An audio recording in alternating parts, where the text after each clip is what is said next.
Halo semuanya, di video kali ini kita akan mempelajari tentang sistem peredaran darah. Materi ini bisa kalian temukan di kurikulum SMA kelas 11. Materi ini akan dibagi menjadi 3 bagian atau 3 video. Di video pertama, kita akan membahas tentang sistem peredaran darah pada manusia. Di video kedua, kita akan membahas mengenai sistem limfa dan sistem peredaran darah pada hewan. Kemudian di video ketiga, kita akan membahas gangguan pada sistem peredaran darah manusia dan teknologi yang ditemukan yang berkaitan dengan sistem peredaran darah manusia. Kemudian akan dibahas juga mengenai pola hidup sehat. Langsung saja kita mulai pada bagian pertama, yaitu tentang sistem peredaran darah pada manusia. Sebelum kita membahas lebih dalam mengenai sistem peredaran darah pada manusia, kita harus mengetahui dulu sistem peredaran darah yang terdapat pada manusia termasuk ke sistem yang mana. Jadi, sistem peredaran darah pada manusia itu masuk ke dalam sistem peredaran darah tertutup dan sistem peredaran darah ganda. Disebut tertutup karena darah mengalir di dalam pembuluh darah yang tertutup. Dan disebut ganda karena dalam satu kali peredaran, darah 2 kali melewati jantung. Kemudian, apa saja sih fungsi dari sistem peredaran darah ini? Yang pertama, berfungsi sebagai media transportasi, karena sistem peredaran darah ini mengangkut berbagai macam hal, seperti oksigen, sari-sari makanan, karbon dioksida, hormon, enzim, bahkan sisa metabolisme. Yang kedua, sistem peredaran darah berfungsi sebagai penjaga suhu tubuh, karena ketika kita melakukan metabolisme, kita akan menghasilkan energi berupa panas. Nah, kemudian energi panas tersebut akan dibawa oleh darah ke seluruh tubuh kita, sehingga suhu tubuh kita tetap terjaga di titik optimal. Kemudian, fungsi yang ketiga untuk melindungi tubuh, karena darah itu bisa melindungi tubuh dari cedera dan invasi benda asing. Kenapa darah bisa melakukan hal ini? Karena di dalam darah terdapat leukosit, dan peran leukosit adalah melindungi tubuh dari cedera dan invasi benda asing. Kemudian, pada mekanisme pembekuan darah pun juga dapat melindungi tubuh karena dapat mencegah tubuh kehilangan banyak darah. Dan fungsi yang keempat yaitu sebagai penyangga atau buffer, di mana protein pada darah bertindak sebagai penyangga atau penyeimbang asam basa dalam cairan tubuh. Hal ini dilakukan dengan tujuan untuk mempertahankan pH optimum dari darah. Lanjut, kita mulai pertama membahas tentang darah. Apa aja sih karakteristik dari darah? Yang pertama, darah itu merupakan media yang digunakan untuk mengedarkan zat-zat penting ke seluruh tubuh. Nah, zat-zat penting itu seperti yang disebut tadi, seperti oksigen, sari-sari makanan, dan lain-lain. Kemudian, darah itu memiliki ukuran yang lebih besar dan lebih kental daripada air, memiliki bau yang khas, dan memiliki pH sekitar 7,35 sampai 7,45. Darah juga memiliki warna yang bervariasi, mulai dari merah terang hingga merah tua kebiruan. Warna ini bergantung pada kadar oksigen dan karbon dioksida dalam darah. Ketika darah mengandung banyak oksigen, maka warna darah akan berwarna merah terang. Dan ketika berwarna merah tua kebiruan, maka darah tersebut kaya akan karbon dioksida. Kemudian, volume darah yang beredar di dalam tubuh adalah sekitar 8% dari berat badan. Orang dewasa yang sehat memiliki darah sekitar 5 liter. Apa saja komponen penyusun dari darah? Darah memiliki komponen berupa sel darah yang berupa sel darah putih dan sel darah merah, kemudian ada plasma darah dan juga ada keping darah. Nah, sel darah dan keping darah lebih berat dibandingkan plasma darah, sehingga komponen tersebut dapat dipisahkan melalui teknik sentrifugasi, atau metode yang digunakan untuk mempercepat pengendapan partikel-partikel. Seperti yang teman-teman bisa lihat di gambar yang berada di sebelah kanan, di mana tabung reaksi yang di sebelah kiri, yang ada tulisan whole blood, itu merupakan darah yang masih tercampur. Sedangkan yang ada di sebelah kanan merupakan darah yang sudah mengalami pengendapan atau setelah dilakukan teknik sentrifugasi. Dapat dilihat bahwa cairan yang berwarna kuning itu merupakan plasma. Cairan yang berada di tengah yang berwarna kuning pucat merupakan gabungan antara sel darah putih dan keping darah. Dan yang berwarna merah yang pada bagian dasar tabung reaksi itu merupakan sel darah merah. Nah, terdapat hemokrit, yaitu rasio volume eritrosit atau sel darah merah yang dipisahkan dari plasma darah, kemudian dibandingkan dengan volume total dari darah. Nah, hemokrit darah normal pada perempuan ini sekitar 37% sampai 47% dari keseluruhan volume darah. Sedangkan pada laki-laki, hemokritnya itu adalah sekitar 42% sampai 54% dari keseluruhan volume total darah. Kemudian, kita akan membahas lebih detail mengenai komponen-komponen dari darah. Yang pertama ada plasma darah.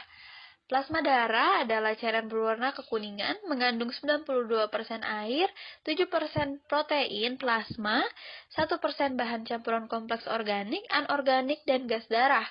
Ada 3 jenis protein plasma yang utama di dalam plasma darah, yaitu yang pertama ada albumin, yang berfungsi untuk menjaga tekanan osmosis koloid darah. Yang kedua ada globulin.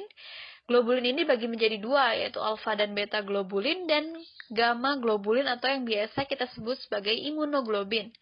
Alfa dan beta globulin ini berfungsi sebagai molekul pembawa lipid, hormon, dan substrat lainnya. Sedangkan imunoglobin ini merupakan antibodi yang berfungsi dalam imunitas tubuh. Kemudian protein plasma ketiga yang berada di dalam plasma darah adalah fibrinogen. Nah, kita sudah tidak asing lagi dengan fibrinogen ini karena ia berfungsi dalam mekanisme pembekuan darah. Kemudian, campuran kompleks yang terkandung di dalam plasma darah itu ada bahan organik, kemudian ada garam mineral, ada gas darah, enzim, antigen, dan juga hormon. Komponen kedua yaitu ada sel darah merah atau eritrosit. Eritrosit itu berfungsi untuk mengedarkan darah ke seluruh jaringan melalui pengikatan oleh hemoglobin. Jadi, ketika hemoglobin mengikat oksigen, maka akan terbentuk oksihemoglobin. Nah, ketika terbentuk oksihemoglobin ini, maka darah akan berwarna merah terang. Tapi ketika hemoglobin melepaskan oksigen, maka akan terbentuk deoksihemoglobin atau hemoglobin tereduksi. Nah, ketika hal ini terjadi, warna darah akan lebih gelap atau kebiruan. Pembentukan eritrosit disebut sebagai eritropoiesis. Pembentukan ini terjadi di sumsum merah tulang dan diatur oleh hormon eritropoietin. Hormon eritropoietin ini diproduksi di ginjal. Kemudian kecepatan produksi eritropoietin ini berbanding terbalik dengan persediaan oksigen di dalam jaringan. Jadi, apabila penerimaan oksigen pada jaringan berkurang atau anoksia, maka produksi eritropoietin ini akan meningkat. Oleh karena itu, produksi eritrosit juga akan meningkat pula. Kemudian, umumnya eritrosit ini berumur atau bersirkulasi selama 120 hari sebelum akhirnya menjadi rapuh dan pecah. Fragmen eritrosit yang rusak akan difagositosis oleh makrofag di dalam limfa, hati, dan sumsum tulang untuk digunakan kembali. Fragmen-fragmen tersebut yaitu globin, hem, dan zat besi. Zat besi ini dilepaskan oleh hem. Nah, zat besi ini yang akan digunakan untuk mensintesis eritrosit baru. Selanjutnya yang ketiga adalah sel darah putih atau leukosit. Leukosit ini lebih banyak beraktivitas di dalam jaringan, bukan di dalam pembuluh darah. Leukosit berfungsi untuk melindungi tubuh terhadap benda asing, virus, dan bakteri. Setelah diproduksi di sumsum merah tulang maupun sumsum kuning tulang, leukosit bertahan di dalam sirkulasi darah hanya 1 hari sebelum masuk ke jaringan. Leukosit di dalam jaringan mampu bertahan selama beberapa hari hingga beberapa bulan tergantung pada jenis dari leukosit tersebut. Leukosit itu memiliki sifat sebagai berikut, yaitu yang pertama ada diapedesis, yaitu mampu keluar menembus pori-pori membran kapiler menuju jaringan. Yang kedua, dapat bergerak ameboid, yaitu mampu bergerak seperti amuba, sehingga sel menjadi lebih panjang hingga mencapai 3 kali panjang sel awal dalam waktu hanya 1 menit. Kemudian ada kemotaksis, yaitu ketika terjadi pelepasan zat kimia oleh jaringan yang rusak, menyebabkan leukosit bergerak mendekati zat tersebut atau juga bisa menjauhi zat tersebut. Kemudian sifat yang terakhir ada fagositosis, yaitu mampu menelan mikroorganisme, benda asing, dan sel-sel darah merah yang sudah tua atau rusak. Selanjutnya, berdasarkan ada atau tidaknya granula di dalam sitoplasma, leukosit dibedakan menjadi 2 jenis, yaitu Granulosit apabila terdapat granula di dalam sitoplasmanya, dan agranulosit ketika tidak terdapat granula di dalam sitoplasmanya. Nah, granulosit ini dibagi menjadi 3 lagi, yaitu neutrofil, eosinofil, dan basofil. Neutrofil berfungsi sebagai fagosit yang sangat aktif untuk menyerang dan menghancurkan bakteri, virus, dan agen penyebab infeksi lainnya. Eosinofil berfungsi sebagai fagosit yang lemah dan berperan dalam pembuangan racun radang pada jaringan yang cedera. Basofil mengandung histamin yang berfungsi untuk meningkatkan aliran darah ke jaringan yang cedera. Dan terdapat antikoagulen heparin yang berfungsi untuk mencegah pengumpulan darah intravaskular. Kemudian histamin ini dikeluarkan oleh mast sel dan basofil sebagai reaksi terhadap antigen, senyawa kimia, dan apabila terjadi kerusakan jaringan. Kemudian jenis leukosit yang kedua yaitu agranulosit. Agranulosit ini juga dibagi menjadi 2, yaitu limfosit dan monosit. Limfosit berasal dari sel batang di sumsum merah tulang, kemudian didiferensiasi dan proliferasinya terjadi di organ lain, berfungsi dalam reaksi imunologis atau kekebalan tubuh. Terdapat 2 jenis limfosit, yaitu limfosit B yang berfungsi untuk memproduksi antibodi untuk merespon antigen tertentu, dan terdapat limfosit T. Limfosit T ini tidak memproduksi antigen, tapi memproduksi zat aktif limfokin yang berfungsi untuk membantu limfosit B dalam merespon antigen, membunuh sel-sel asing, dan mengatur respon imunitas. Kemudian, jenis agranulosit yang kedua adalah monosit, yang berfungsi sebagai fagosit yang aktif dan bermigrasi melalui pembuluh darah menjadi histiosit atau makrofag yang berumur panjang di dalam jaringan. Kemudian, komponen darah yang keempat yaitu keping darah atau trombosit. Karakteristik trombosit yaitu merupakan fragmen sel tidak bernukleus berasal dari sumsum tulang, berjumlah 150.000 sampai 400 butir sel per milimeter kubik darah, berbentuk tidak beraturan, berdiameter 2-4 makrometer, tidak berwarna, dan mudah pecah jika tersentuh benda kasar. Dan sitoplasma trombosit terbungkus oleh membran plasma, mengandung berbagai jenis granula yang berperan dalam proses pembekuan darah. Trombosit merupakan struktur yang sangat aktif di dalam darah, berumur sekitar 5-5 hari. Trombosit yang sudah tua diambil oleh makrofag di hati dan limpa pada saat darah melewati organ tersebut. Trombosit ini berfungsi dalam hemostasis, yaitu penghentian pendarahan, untuk perbaikan pembuluh darah yang lobek dan pembekuan darah. Kemudian, prosesnya adalah seperti ini. Ketika pembuluh darah terpotong, maka trombosit pada sisi yang rusak akan melepaskan serotonin dan prostaglandin. Kemudian otot polos pada pembuluh darah akan mengerut. Karena mengerut ini, maka lubang pada pembuluh darah otomatis akan menyempit dan akan otomatis mengurangi kehilangan darah. Trombosit yang membengkak akan menjadi lengket dan menempel pada serabut kolagen dinding pembuluh darah yang rusak untuk membentuk sumbat trombosit. Nah, hal ini dilakukan untuk mengurangi pendarahan hingga proses pembekuan darah terbentuk.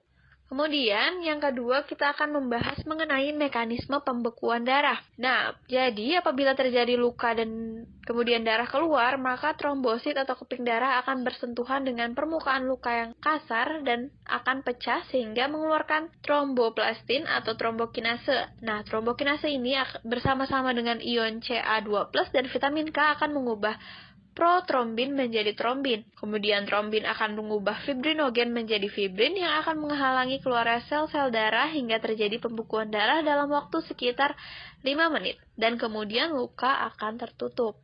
Yang ketiga ada golongan darah. Jadi, golongan darah adalah klasifikasi darah berdasarkan ada atau tidaknya zat antigen warisan pada permukaan membran sel darah merah. Antigen dapat merangsang tubuh untuk menghasilkan antibodi dalam plasma darah. Reaksi antigen dengan antibodi dapat menyebabkan aglutinasi atau penggumpalan pada sel darah merah. Maka antigen disebut sebagai aglutinogen, sedangkan antibodi disebut sebagai aglutinin. Kemudian, penggolongan darah menggunakan sistem ABO. Penggolongan darah sistem ABO ditemukan oleh ilmuwan Austria bernama Karl Landsteiner pada tahun 1930. Penggolongan ini dilakukan berdasarkan ada atau tidaknya antigen atau aglutinogen tipe A dan tipe B pada permukaan eritrositnya, serta ada atau tidaknya antibodi aglutinin tipe alfa atau anti A dan tipe beta atau anti B di dalam plasma darahnya. Dapat dilihat di tabel tersebut. Jadi ketika seorang individu memiliki golongan darah A, maka dia akan mempunyai aglutinogen A dan aglutinin tipe B atau anti B.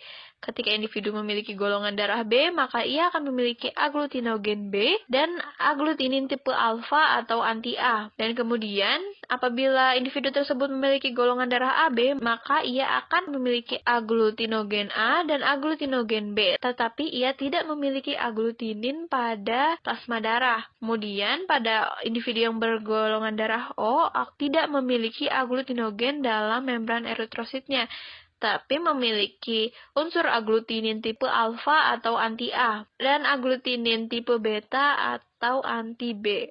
Kemudian ada penggolongan darah yang lainnya, yaitu penggolongan darah sistem RH atau resus. Penggolongan darah sistem resus ini ditemukan oleh Karl Landsteiner dan Wiener pada tahun 1940 setelah melakukan riset dengan menggunakan darah kera resus atau macaca mulata. Penggolongan ini dilakukan berdasarkan ada atau tidaknya antigen atau agglutinogen RHD pada permukaan eritrosit. Antigen RHD berperan dalam reaksi imunitas tubuh. Individu RH- atau resus negatif tidak memiliki agglutinin anti-RHD dalam plasma darahnya, tetapi akan memproduksi agglutinin anti-RHD jika bertemu dengan darah RH+ yang mengandung antigen RHD. Jadi ketika individu tersebut memiliki resus positif, maka ia akan memiliki agglutinogen atau antigen pada membran eritrositnya. Dan pada individu yang bergolongan darah resus negatif tidak memiliki antigen RHD pada membran eritrositnya. Nah, kemudian apa sajakah pengaruh faktor resus? Faktor resus ini biasanya berpengaruh di transfusi darah dan janin ketika kehamilan. Jadi, untuk transfusi darah, ketika golongan darah resus negatif mendapatkan donor dari resus positif, maka penerima donor akan segera memproduksi agglutinin anti-RHD.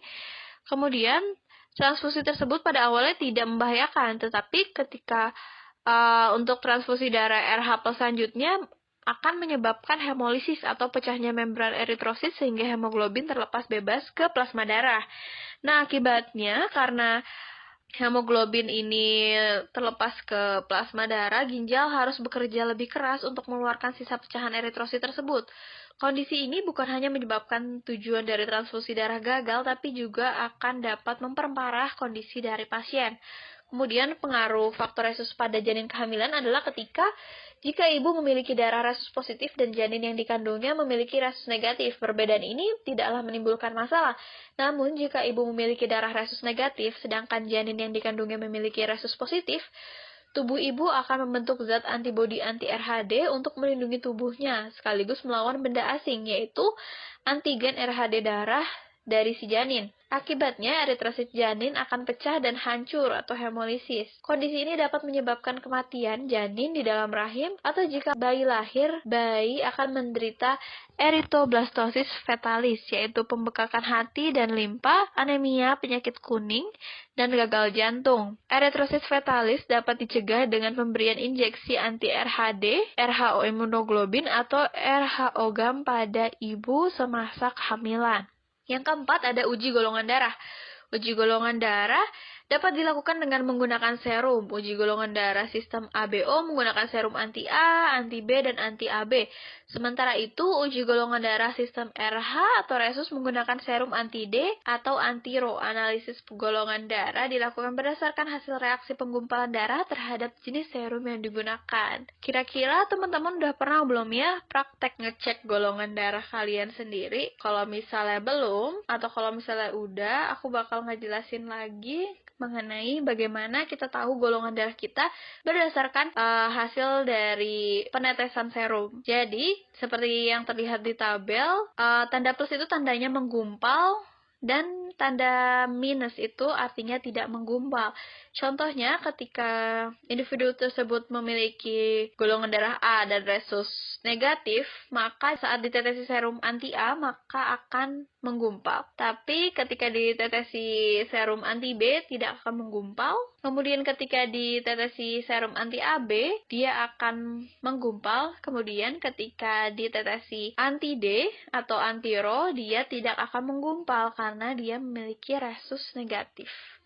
Begitu, dan begitu seterusnya untuk cara membaca tabel ini.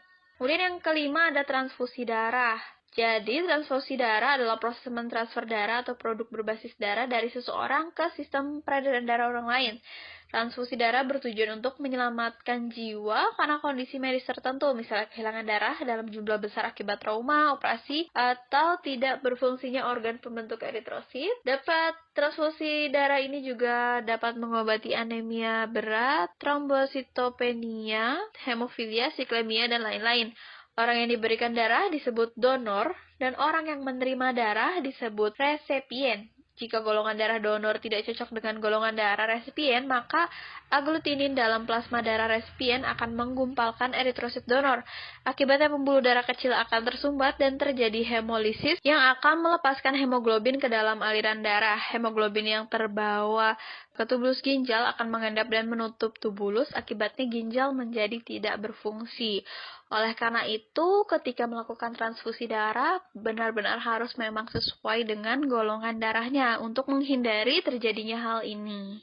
Kemudian yang keenam ada organ peredaran darah. Organ peredaran darah pada manusia itu ada dua, yaitu jantung dan pembuluh darah. Pertama-tama kita akan menjelaskan dulu mengenai jantung. Jantung merupakan organ berongga yang memiliki 4 ruangan. Berbentuk seperti kucut tumpul, terletak di antara kedua paru-paru dan memiliki ukuran sebesar kepalan tangan pemiliknya. Berat jantung orang dewasa itu sekitar 220 hingga 260 gram. Dinding jantung itu terdiri dari 3 lapisan, yaitu epikardium, miokardium, dan endokardium. Seperti yang bisa teman-teman lihat di sebelah kanan, terdapat struktur jantung dan struktur dari pembuluh darah. Nah, bagian-bagian dari jantung dan pembuluh darah ini akan dijelaskan di tabel di slide-slide selanjutnya. Jadi, struktur jantung pertama ada atrium atau serambi. Atrium ini memiliki dinding yang relatif tipis, sehingga atrium ini hanya berperan sebagai tempat masuknya darah dari vena yang membawa darah kembali ke jantung. Terdapat 2 atrium, yaitu atrium kanan dan atrium kiri. Atrium kanan ini berfungsi untuk menerima darah dari seluruh tubuh, kecuali paru-paru, dan atrium kiri ini berfungsi untuk menerima darah dari paru-paru. Sedangkan ventricle atau bilik itu memiliki dinding yang tebal, sehingga ventricle ini memiliki fungsi untuk memompa darah keluar dari jantung menuju arteri.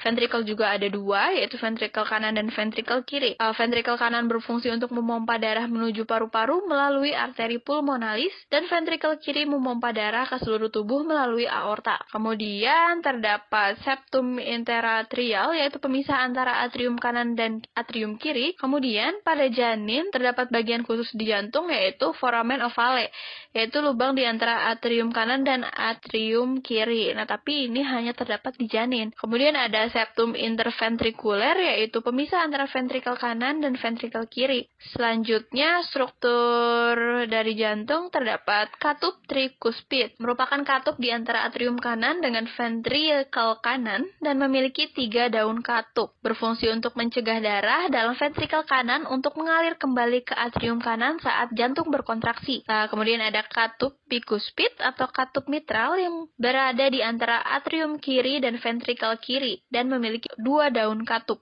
Katup bikuspid ini berfungsi untuk mencegah darah dalam ventrikel kiri mengalir kembali ke atrium kiri saat jantung berkontraksi. Kemudian organ kedua dari sistem peredaran darah pada manusia yaitu pembuluh darah.